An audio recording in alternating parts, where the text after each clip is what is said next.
Football বিশ্বকাপ দেখা কি হারাম? এখানে আপনারা অনেকেই আছেন বিশ্বকাপ ফুটবলের খোঁজ খবর রাখেন, আর অনেক আসামি আছেন যারা খেলা দেখেন। আছে কিনা? আছেন। এই সমস্ত খেলাধুলা, এই সমস্ত ইভেন্টগুলো দেখা, ফলো আপ করা, এটা কি হারাম নাকি হালাল? এর চাইতে বেশি প্রাসঙ্গিক প্রশ্ন হলো, একজন আখেরাতে বিশ্বাসী ইমানদারের সাথে এগুলো যায় কিনা। প্রিয় ভাইরা আমার, নাম যার খেলা, নাম যার কি খেলা, খেলা তামাশা, এর মানে হলো সিরিয়াস কোনো বিষয় না, অথচ সেই জিনিসটা আমাদের জীবনে এখন অত্যন্ত সিরিয়াস, অত্যন্ত গুরুত্বপূর্ণ বিষয়ে পরিণত হয়েছে। কতটা সিরিয়াস, কতটা গুরুত্বপূর্ণ? এটাকে ঘিরে আত্মহত্যার ঘটনা ঘটে, এটাকে ঘিরে মারামারির ঘটনা ঘটে, এটাকে ঘিরে যে উন্মাদনা হয়, সে উন্মাদনাগুলো এতটা ভয়াবহ আকার ধারণ করেছে যে 2022 সালে কাতার বিশ্বকাপে ব্যয় হয়েছে $220 বিলিয়ন। কত? $220 বিলিয়ন খরচ হয়েছে 2022 বিশ্বকাপে। গোটা পৃথিবীতে যত মানুষ ক্ষুধার্ত থাকে, সে মানুষের সংখ্যা 82,80,00,000। এই মানুষগুলো ক্ষুধার্ত থাকে, খাবারের অভাবে কষ্ট করে। বিশ্ব খাদ্য সংস্থার নির্বাহী পরিচালক ডেভিড বিসলি তিনি বলেছেন, প্রতি বছর যে 82,80,00,000 মানুষ ক্ষুধার্ত থাকে, এদের খাবারের ব্যবস্থা করা যায় $40 বিলিয়ন হলে এক বছরের খাবারের ব্যবস্থা করা যায়। তাহলে একটি বিশ্বকাপ ফুটবল আসরের টাকা দিয়ে গোটা পৃথিবীর মানুষের 5-6 বছরের ক্ষুধার্ত মানুষের ক্ষুধা নিবারণ করা সম্ভব। অর্থাৎ গোটা পৃথিবীতে একটা মানুষও ক্ষুধার্ত থাকবে না, সেই ব্যবস্থা করা সম্ভব শুধুমাত্র একটি আসরের টাকা দিয়ে 5 থেকে 6 বছর। এবং 2030 মধ্যে গোটা পৃথিবীকে ক্ষুধামুক্ত করা সম্ভব। এই 82 কোটি মানুষের সম্পূর্ণ খাদ্যের স্থায়ী ব্যবস্থা করা সম্ভব যদি শুধুমাত্র একটি ফুটবল বিশ্বকাপ আসরের টাকা দিয়ে দেওয়া হয়। নাম দিয়েছি যেটার খেলা তামাশা, খেল তামাশা, ওইটা এতটা সিরিয়াস যে সেটার জন্য যে টাকা খরচ করা হয় তা দিয়ে বিশ্বের মানুষের ক্ষুধা নিবারণ করা সম্ভব। প্রিয় ভাইরা আমার, এই উন্মাদনা আমাদের দেশকে যে পরিমাণ গ্রাস করছে, খেলছে একজন, জিতলেও সে পুরস্কার পাবে, টাকা পাবে, হারলেও সে পুরস্কার পাবে, টাকা পাবে। আমার জিতও নাই, হারও নাই, কিন্তু আমি লাফাচ্ছি, আমি সিরিয়াস হয়ে যাচ্ছি, আমি হার্ট হয়ে যাচ্ছি। এর চাইতে বড় হাস্যকর, এর চাইতে বড় দুর্ভাগ্যজনক, এর চাইতে বড় অযৌক্তিক কাজ পৃথিবীতে আর কি? পৃথিবীর মুসলমানদের আইডেন্টিটিকে ধ্বংস করবার জন্য যে সমস্ত আয়োজন আছে, এই আয়োজনগুলোর অন্যতম হলো এই সমস্ত ইভেন্টগুলো। এটা বোঝার জন্য পণ্ডিত হওয়ার দরকার নাই, একটু চোখ কান থাকলেই, একটু আপনি চোখ কান খুললে আপনি দেখতে পাবেন যে আপনার আত্মপরিচয় ভুলিয়ে দিয়ে, আপনার আসল গন্তব্য ভুলিয়ে দিয়ে আপনাকে একটা উন্মাদনার মধ্যে সদা ব্যস্ত রাখার প্রচেষ্টার অংশ হলো এই সমস্ত আসরগুলো। একজন মুসলমান এগুলোর সাথে ইনভলভ হতে পারে না। পৃথিবীতে যত অপরাধ কর্ম আছে, যত গুনাহের কাজ আছে, যেমন আল্লাহ রাব্বুল আলামিন শয়তানের যে কয়েকটা কর্মকাণ্ডের কথা বলেছেন কোরআনে কারিমে, স্পেসিফিক এবং সুনির্দিষ্ট করে আল্লাহ তাআলা জুয়া এবং মদকে আল্লাহ বলেছেন, ইন্নামাল খামরু ওয়াল মাইসিরু ওয়াল আনসাবু ওয়াল আজলামু রিজসুম মিন আমালিশ শাইতানি ফাজতানিবু। এখানে আল্লাহ তাআলা জুয়া এবং মাদক এই দুইটাকে বলেছেন শয়তানের কর্ম, বিশেষভাবে এই দুইটাকে বলেছেন। আর এই সমস্ত খেলাকে কেন্দ্র করে মাদক এবং জুয়ার সবচেয়ে বড় আসর বিশ্বব্যাপী বসে থাকে। আর জেনা, ব্যভিচারের যে পথ গোটা বিশ্বব্যাপী সবচেয়ে বেশি উন্মোচিত হয় এই সমস্ত আসরে, সেটা তো বলার অপেক্ষা রাখে না। একজন মুসলমান যে আখেরাতে বিশ্বাসী, জান্নাতে বিশ্বাসী, আল্লাহতে বিশ্বাসী, তার বেঁচে থাকার জন্য তো বহু বিনোদনের ব্যবস্থা ইসলাম রেখেছে। দাম্পত্য জীবনের স্বামী স্ত্রীর সুসম্পর্ক, এটা মানুষের বেঁচে থাকার প্রয়োজনে। আল্লাহ বলেছেন লিতাসকুনু ইলাইহা, আদম আলাইহিস সালামের জন্য হাওয়াকে তৈরি করেছেন যাতে করে একে অন্যের মাধ্যমে প্রশান্তি লাভ করতে পারে, ভালো সময় কাটে, মানসিক সুখ হয়। আল্লাহ তাআলা আমাদেরকে যে পরিবার দিয়েছেন, এই পরিবারটা আমাদের কাছে বড় উপভোগ্য। আমাদের মায়ের মমতা আমাদেরকে আনন্দিত করে, পরিতৃপ্ত করে। সন্তানকে আদর করে মা পরিতৃপ্তি পায়, বাবার স্নেহ সন্তানকে আনন্দিত করে, আবার সন্তানের শ্রদ্ধা বাবাকে আনন্দিত করে। ভাই বোনের মধ্যে, পরিবারের মধ্যে সুখের সময় কাটানো মানুষকে আনন্দিত করে। মুসলমানের আনন্দের তো বহু উপলক্ষ আছে। ওদের পরিবার ব্যবস্থাপনা ভেঙে পড়েছে, ওদের পরিবার ধ্বংস হয়ে গেছে, ওদের কারোর সাথে কোনো সম্পর্ক নেই, তাদের স্বামী স্ত্রীর মধ্যে রিলেশন নেই, তাদের সবকিছু প্লাস্টিকের বিষয়, প্লাস্টিকের সম্পর্ক। তাদের জন্য এই সমস্ত আসরগুলো সান্ত্বনার বা মানসিক সুখের কারণ হতে পারে। মাদক আর জুয়ার মধ্যে ডুবে থেকে তারা সাময়িক আনন্দ পাওয়ার চেষ্টা করতে পারে। আপনার জন্য তো এটা মানায় না, মুসলমানের সাথে এটা তো যায় না। আমাদের দেশে যে পরিমাণ জুয়া এর প্রচলন শুরু হয়েছে, প্রতি বছর ফুটবল বিশ্বকাপকে কেন্দ্র করে, ফুটবল ক্রিকেটকে কেন্দ্র করে বড় বড় মনিটরে দেশের প্রত্যন্ত অঞ্চলে খেলা দেখাবার যে ব্যবস্থা হয়, সেখানে রীতিমতো গ্রামের ছেলে মেয়েরা এখন জুয়া এবং বাজি ধরাধরি করছে এবং নিঃস্ব হয়ে যাচ্ছে।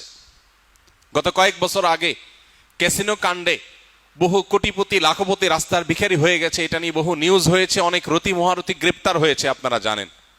অথচ অনলাইন জুয়া এটা আজকে পকেটে পকেটে ঢুকায় দেওয়া হচ্ছে। যে জুয়ার বিরুদ্ধে আমাদের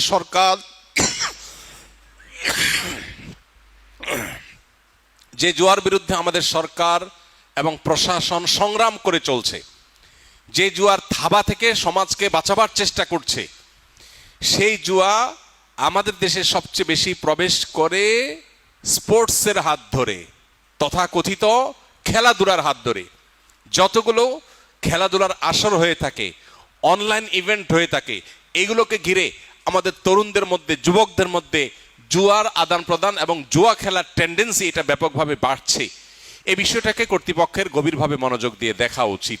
যদি এটা দেখা হয় তাহলে সেক্ষেত্রে একে তো নীতিনৈতিকতার যে অভাব, সেটা আমরা কিছুটা হলেও দূর করতে পারবো। যদি আমরা এই উন্মাদনা থামাতে পারি তাহলে আমাদের তরুণদের মধ্যে যে বকে যাওয়ার প্রবণতা, সেটা কিছুটা হলেও কমানো যাবে। জুয়ার যে প্রবণতা, সেটা কিছুটা হলেও কমানো যাবে। তরুণদের মধ্যে যে উচ্ছৃঙ্খলা, কিশোরদের মধ্যে যে উন্মাদনা, কিশোর গ্যাংয়ের মতো অপরাধ প্রবণতা বাড়ছে, যা খুশি তা করার, হেয়ালিপনা করার প্রবণতা তাদের মধ্যে বাড়ছে, এটা কিছুটা হলেও কমানো যাবে যদি তাদের মধ্যে দ্বীনি চেতনা জাগ্রত করা যায়। আর পশ্চিমাদের তৈরি এ সমস্ত বস্তা পচা সস্তা কৃষ্টি কালচার থেকে যদি সমাজকে বাঁচাবার ন্যূনতম চেষ্টাও করা যায়। কিন্তু কে শোনে কার কথা? দুর্ভাগ্যজনক বিষয়, অনেক নামাজি কালামী মানুষ এ সমস্ত খেলাধুলার খোঁজ খবর রাখে। ভাইরা আমার, আমরা আসুন তওবা করি, আল্লাহর কাছে জবাবদিহি করতে হবে। কোরআনে কারীমে সূরা মুমিনুন 18 নম্বর পারার প্রথম সূরা, আল্লাহ তাআলা এই সূরাতে বলেছেন, জান্নাতুল ফেরদাউসের অধিকারী হবে যে মানুষেরা, যারা আল্লাহর কাছে কিয়ামতের দিন সফল ইমানদার হিসাবে উঠবে, সার্থক মুমিন হিসাবে আল্লাহর সামনে হাজির হবে। তাদের বৈশিষ্ট্য হলো ওয়াল্লাযীনা হুম আনিল লাগবি মুরিদুন, যারা অহেতুক ক্রিয়া কর্ম থেকে বেঁচে থাকবে। নবীজি সাল্লাল্লাহু আলাইহি সাল্লাম বলেছেন, মিন হুসনি ইসলামিল মারই তারকুহু মা লা ইয়ানি, একজন মানুষের ইসলাম সুন্দর হবে যখন সে অহেতুক অনর্থক কাজ পরিহার করবে। অনর্থক কাজ করে সে কখনো ভালো মুসলমান হতে পারে না।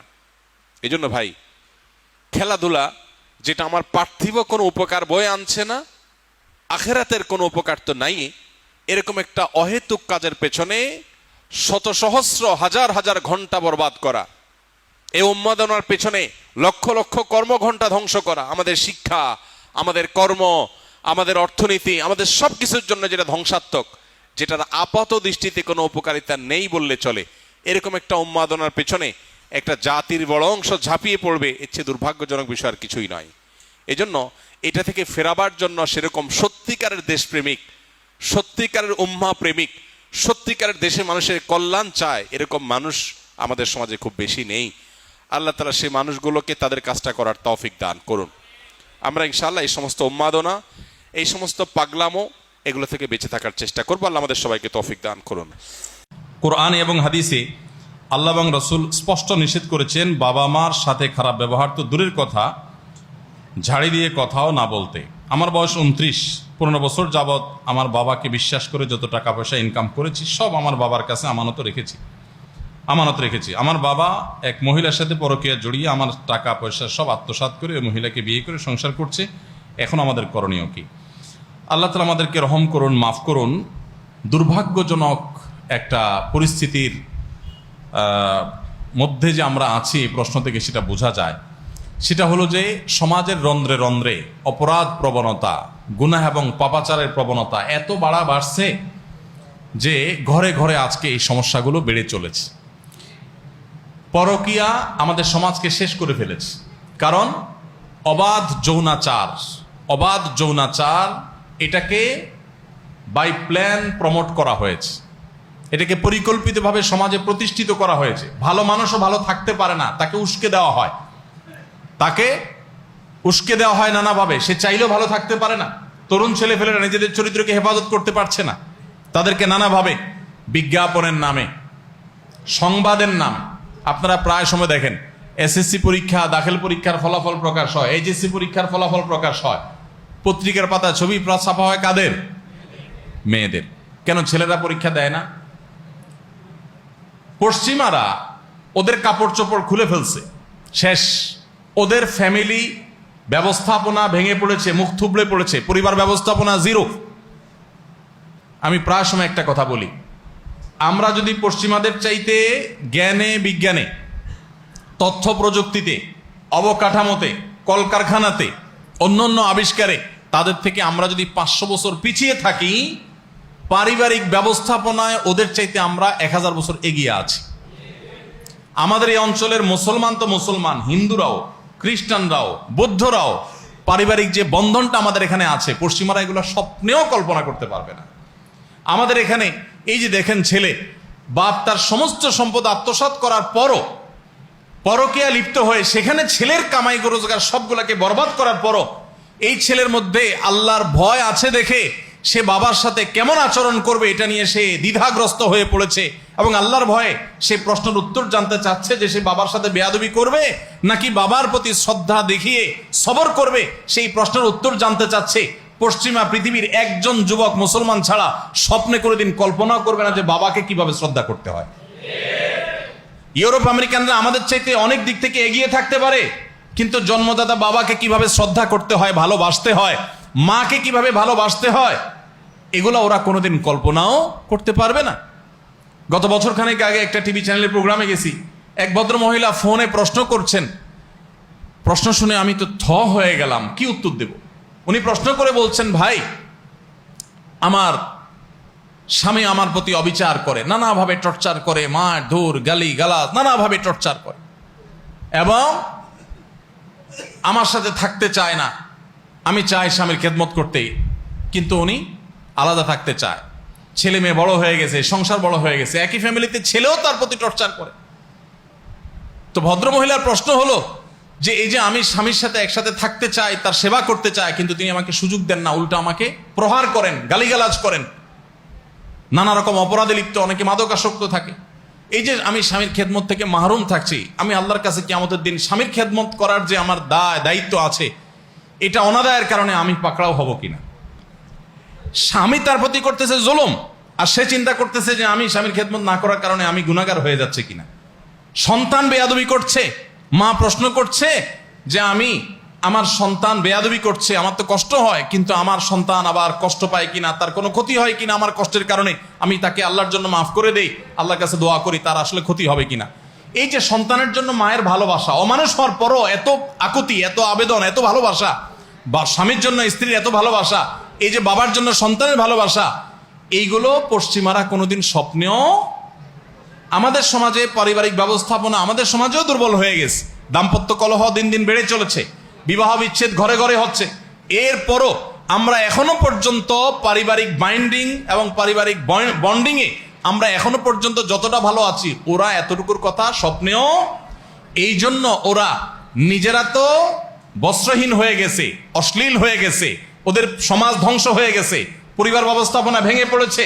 এই জন্য আমাদের সমাজকে ধ্বংস করবার জন্য পরকীয়া উস্কে দেওয়া, জেনা ব্যভিচার উস্কে দেওয়ার মতো কালচার, সভ্যতা মিডিয়ার নামে, নাটকের নামে, সিনেমার নামে, এখন পাঠ্যপুস্তকে শিক্ষার নামে আমাদের মধ্যে আমদানি করছে তারা। আমাদের ছেলে মেয়েকে বইয়ে পড়াচ্ছে নিরাপদ স্পর্শ। এর একটা দৃষ্টান্ত তোমরা দেখো, কি সেটা হলো তোমার স্কুলের স্যার, তুমি একজন ছাত্রী, তোমার গায়ে হাত দিল, এটা নিরাপদ স্পর্শ, কিছু মনে করা যাবে না। এই সমস্ত ঘটনা থেকেই পরিমলদের জন্ম হয়, এই সমস্ত ঘটনা থেকেই পরিমলদের মতো টিচারদের জন্ম হয়, কিন্তু সেগুলো শেখানো হচ্ছে। ছাত্র আরেক ছাত্রের গায়ে হাত দিবে, এটাকে কিচ্ছু মনে করা যাবে না। সপ্তম শ্রেণীর ছাত্রী, সপ্তম শ্রেণীর ছাত্র, তারা একে অন্যের গায়ে হাত দিবে, কিচ্ছু মনে করা যাবে না, এটা নিরাপদ। তার মানে কি? পোলাপানকে উস্কে দিচ্ছে, উদ্বুদ্ধ করছে যে আকাম কুকাম করো। শিক্ষার নামে এগুলো শেখানো হচ্ছে। আমাদের সমাজ ধ্বংস হয়ে গেছে। এই যে প্রশ্ন করেছেন, এই প্রশ্ন আপনারা একান না, হাজারো প্রশ্ন এরকম আসে। কালকে আমার কাছে এমন একটা প্রশ্ন আসছে মোবাইলে, আমি এখানে মুখে উচ্চারণ করতে পারবো না। এত ভয়ঙ্কর অবস্থা, এই সমাজ কোথায় গেছে আমরা জানি না। আরেক ভদ্রলোক তার অভিজ্ঞতার কথা বলেছেন যে আমাদের স্কুলের ছেলেফেলেরা, তাদেরকে আমরা বিবাহ বহির্ভূত হারাম রিলেশন থেকে বাধা দেই, বলি যে আল্লাহর বয়স সেখান থেকে সরে আসছে। আমাকে এক ভাই বিরাট বড় একটা লেখা পাঠালেন, উনি নিজে লিখে পাঠালেন, খুবই বিশ্বস্ত, খুবই নির্ভরযোগ্য, নেতৃত্বশীল, গোনার একজন মানুষ, গবেষক এবং চিন্তক, একজন আল্লাহভীরু মানুষ। উনি বললেন তার নিজের অভিজ্ঞতার কথা, বলেন যে ভাই আপনি কোথায় আছেন, আপনারা কোথায় আছেন, এখন হারাম রিলেশনের যেই স্তর, এটা পার হয়ে আমাদের তরুণরা এখন, স্কুলের ছেলেফেলেরা এখন রীতিমতো পতিতালয় যায় আসা করে। সবাইয়ের কথা বলা হচ্ছে না, উল্লেখযোগ্য সংখ্যক সেদিকে চলে গেছে। এরকম একটা পরিবেশ তৈরি হয়েছে এবং এমন এমন তথ্য আছে যেগুলো সবগুলো পাবলিকই বলার মতো না। এই সমাজ নষ্টের কারিগর যারা, তাদেরকে আপনারা চিনেন না। আপনারা নাটক দেখেন, মজা নেন। এই নাটকের মাধ্যমে অবৈধ সম্পর্ককে নরমালাইজ করা হয়।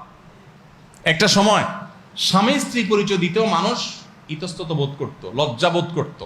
নতুন নতুন বিয়ে করছে, যদি জিজ্ঞেস করতো বিয়ে করছো কিনা, খুব লাজুকতার সাথে বলতো বিয়ে করছে। এই মেয়েটার সাথে কে তোমার? আমার স্ত্রী, এটা বলতে মানুষ লাজুকতা অনুভব করত। এই সহজাত লজ্জা ধুয়ে মুছে সমাজ থেকে এমন ভাবে দূর করা হয়েছে, এখন স্ত্রী তো দূর কি বাত, স্বামী স্ত্রী তো দূর কি বাত, এখন বেহায়ার মতো, নির্লজ্জের মতো, দম্ভ ভরে মানুষ নিজের বয়ফ্রেন্ড গার্লফ্রেন্ডের পরিচয় দেয় সোশ্যাল মিডিয়াতে, অন্যান্য জায়গায়। অবলীলায় যুবকরা এগুলো বলতে পারছে। এগুলো কি একদিনে হয়েছে?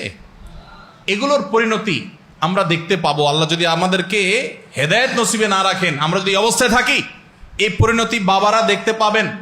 বৃদ্ধাশ্রমে ঠাঁই হতে দেরি হবে না। যেই ছেলে তার রবকে চিনে না, যে ছেলে নাফরমানি আল্লাহর করতে পারে, যে ছেলে হারাম হারাম বিছে না, এই যে ছেলে প্রশ্ন করেছে, এই ছেলেকে আমি চিনি না, কিন্তু আপনি দেখেন এই ছেলে তার বাপের এত অবিচারের পরেও সে আল্লাহর দিকে তাকিয়ে আছে, আল্লাহ রসুল হাদিস দিকে তাকিয়ে আছে যে পারমিশন আছে কিনা বাবা মার সাথে দুর্ব্যবহার করার। না থাকলে সে হয়তো করবে না, তার প্রশ্ন দেখে সেটাই বোঝা যাচ্ছে। এই ছেলের ভিতরে দিন ন্যূনতম থাকার কারণে তার বাপ অমানুষ হওয়ার পরও বাপের প্রতি জুলুম করার আগে সে ভাবছে এবং কোরআন হাদিসের দিকে তাকাচ্ছে। এই সন্তান ঘরে ঘরে যদি চান, তাহলে এই হারাম যে বিষয়গুলোকে নরমাল করা হয়, এই সকল বিনোদনের নামে নাটক, সিনেমা, এগুলোকে না করতে শিখেন। এবং সমাজে যারা এগুলোকে আমদানি করে, এরা যে সমাজের শত্রু, এই জিনিসটা বোঝার চেষ্টা করেন। বিদেশি এনজিও গুলো, তারা আস্তে আস্তে আমাদের সমাজকে কিভাবে দখল করছে আমরা টেরও পাচ্ছি না। আমাদের কালচার, আমাদের কৃষ্টি, আমাদের সংস্কৃতিকে ধ্বংস করে ফেলছে। এই সমাজের শুধু মুসলমানদের না, সকল ধর্মের মানুষের কমন কালচার শালীনতা। আমাদের এই অঞ্চলের হিন্দুরাও, আমরা ছোটবেলা থেকে দেখেছি, হিন্দু মেয়েরাও মাথায় কাপড় দিয়ে চলাফেরা করে, ঠিক না বেঠিক? এই অঞ্চলে মানুষ পশ্চিমাদের মতো উলঙ্গ এবং বেহায়াপনা চলতে অভ্যস্ত না, কিন্তু নাটক, সিনেমার মাধ্যমে, বিনোদনের নামে আমাদের সমাজকে উলঙ্গতার দিকে নিয়ে যাওয়া হচ্ছে কি হচ্ছে না? ভাইরা আমার, এগুলোর ব্যাপারে আমাদেরকে সোচ্চার হতে হবে, সচেতন হতে হবে, দায়িত্বশীল হতে হবে। আল্লাহ আমাদের সবাইকে তৌফিক দান করুন। যে ভাই প্রশ্ন করেছেন তাকে বলবো ভাই, আপনি নিজে একটা ভুল করেছেন। ভুল হলো যারা বিশেষ করে প্রবাসে যায় অথবা দেশে কাজকাম করে ব্যবসা বাণিজ্য করেন, অনেকেই আছেন নিজের উপার্জনের সব টাকা বাপের কাছে দেন, ভাইয়ের কাছে দেন এবং বাপ ভাইকে বলেন আপনারাই জমি জমা কিনেন। এই জিনিসটা সব ক্ষেত্রে সঠিক না। বাবাকে বাবার খরচের টাকা দেন, খরচের টাকার বাইরে অতিরিক্ত আরো দেন, পারলে হজ ওমরা করান, সব ঠিক আছে, কিন্তু আপনার সম্পদ আপনার বাবাকে সব দিয়ে দিতে ইসলাম বলে নাই। হাদিসে যে আছে ইন্নাকা ওয়া মালুকা লি আবিক, যে তোমার মাল তুমি তোমার বাবার। এই যে তোমার মাল তোমার বাবার, এটা মানে এই না যে সন্তানের সব মালে বাবার একচ্ছত্র কর্তৃত্ব থাকে, তাহলে তো সন্তানের পর আলাদা জাকাতই আসতো না, তাহলে তো বাবার উপর আলাদা খরচ করার নির্দেশই আসতো না, সব দিয়ে দেওয়া লাগতো। এটার উদ্দেশ্য হলো যে তোমার সম্পদ থেকে তোমার বাবা খরচ করতে পারেন, সে রাইট আছে, তার যতটুকু প্রয়োজন হয়। ভাইরা আমার, এই জন্য সবকিছু বাবার নামে সবকিছু ভাইয়ের নামে দিয়ে দিলেন, এরপরে অন্য ভাইরা এসে দখল করলো বা বাপ মা কোন তসরুপ করলো, এরপরে আপনি আফসোস করলেন। তো এই কাজগুলো আমাদের ভুল। যাই হোক, এখন আপনি কি করবেন? উত্তর হলো, আপনি আপনার সম্পদ যেগুলো বাবা আত্মসাৎ করেছেন বলছেন, যদি সত্যি আত্মসাৎ করে থাকে তাহলে সেগুলো আদায়ের কোনো লিগ্যাল ওয়ে থাকলে আপনি সে চেষ্টা করতে পারবেন। এটা করলে আপনার কোনো গুনাহ হবে না। বাকি পরকীয়া লিপ্ত হয়ে তিনি গুনাহ করেছেন, এক্ষেত্রে তাকে পরকীয়া থেকে, হারাম সম্পর্ক থেকে বাঁচানোর চেষ্টা করবেন। পরকীয়া করে যদি তিনি বিবাহ করে থাকেন তাহলে তো বিবাহ করে ফেলেছেন, বিবাহ না করে থাকলে তাকে অন্যায় থেকে আপনি সরানোর চেষ্টা করবেন, অন্যদেরকে দিয়ে বুঝাবেন, কিন্তু নিজে বাবার সাথে ওই কারণে বেয়াদবি করতে পারবেন না বা কোনো কারণে বেয়াদবি করতে পারবেন না। কিন্তু নিজের সম্পদ যেটুকু বাবা দখল করে ফেলেছেন, এটুকু যদি আপনি নরমে, সালিশে, বিচারে, বিভিন্নভাবে আপনি তার কাছ থেকে আদায় করতে পারেন, সেই অধিকার আপনার আছে। তবে সেটা করতে গিয়ে আবার বাবার সাথে দুর্ব্যবহার করা, তাকে টর্চার করার সুযোগ না। যদি দেখেন যে না, নরমে আদায় হবে না, তার সাথে বেয়াদবি করতে হবে, তাহলে বেয়াদবি না করে যদি আপনি সবর করেন, যেই টাকা তার কাছে আছে আল্লাহ তাআলার কাছে কিয়ামতের দিন অবশ্যই কড়ায় গন্ডা সেটা আপনি বুঝে পাবেন। বাপমা হইলেই কিন্তু সন্তানের প্রতি জুলুম করার লাইসেন্স পাওয়া যায় না। পাওয়া যায়? আমাদের সমাজে অনেক বাপমা আছেন যে বাপমা মনে করেন যে সন্তান আমার, যেহেতু অতএব আমি যা খুশি তা করবো। জি না, সন্তানের যেরকম বাবা মায়ের প্রতি কর্তব্য আছে, আবার বাবা মায়েরও কর্তব্য আছে সন্তানের প্রতি। অনেক বাপ মা জানে না তাদের কি কি কর্তব্য। আমাদের সমাজে এক পেশে ওয়াজ হয়, বাবা মার অধিকার নিয়ে ওয়াজ বেশি হয়। ঠিক এটা যে বাবা মার অধিকার বেশি এই জন্য ওয়াজ বেশি হোক, এটা স্বাভাবিক, কিন্তু সন্তানেরও তো অধিকার আছে। বাবা মা যদি সন্তানের অধিকার আদায় না করেন, আল্লাহ কাছে ধরা খাওয়া লাগবে কি লাগবে না? আল্লাহ তাআলা আমাদের বাবা মাদেরকে সচেতন এবং সতর্ক হওয়ার তৌফিক দান করুন।